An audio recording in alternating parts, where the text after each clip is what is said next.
I'm doing a voiceover on this video because it was super windy. We were having the hurricane winds and there was just too much wind noise on this, but I thought this was really worth sharing and it might help you with calling your dog to you with recall.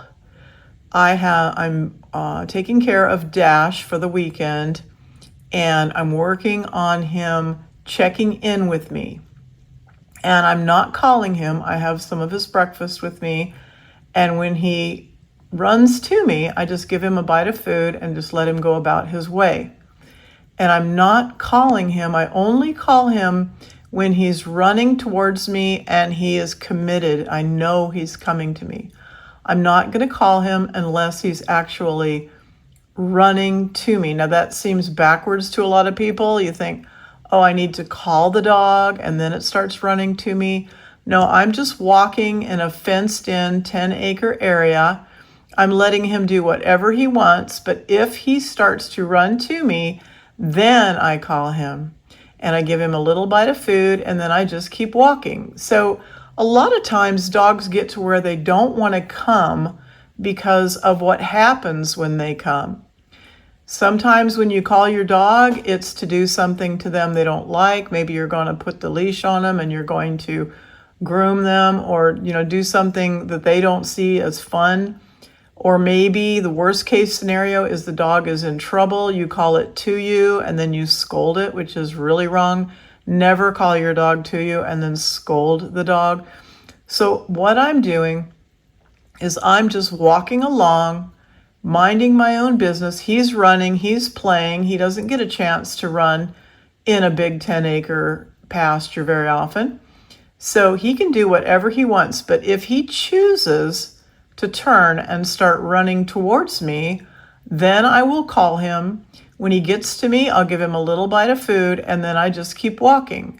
So he keeps getting reinforced for paying attention to me, checking in with me. He gets called as he's running towards me, so I know it's not going to fail. Now, the reason I'm using a little bit of food is because he's off leash and he's not my dog and he's used to being trained with treats. So I can't call him to me and just pet him like I can my dogs. I have to give him a little bit more than that because he's used to that and he's not my dog. He doesn't live here. We don't have the bond that he has with his family. So this is a great way to work on your recall. Just go out in a large fenced-in area, walk with some food.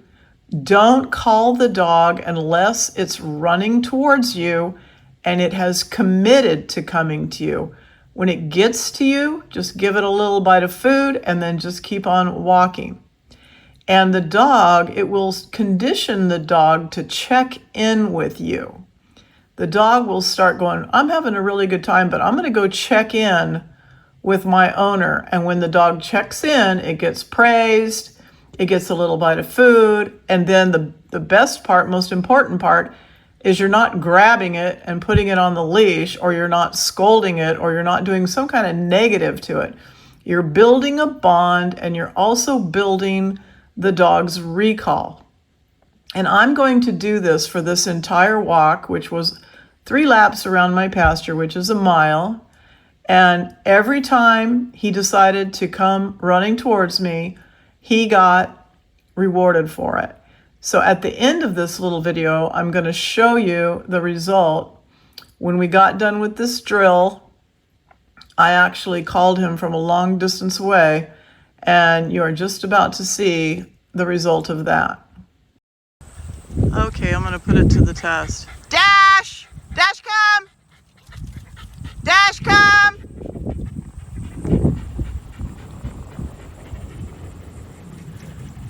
Oh, what a good boy! Good Dash!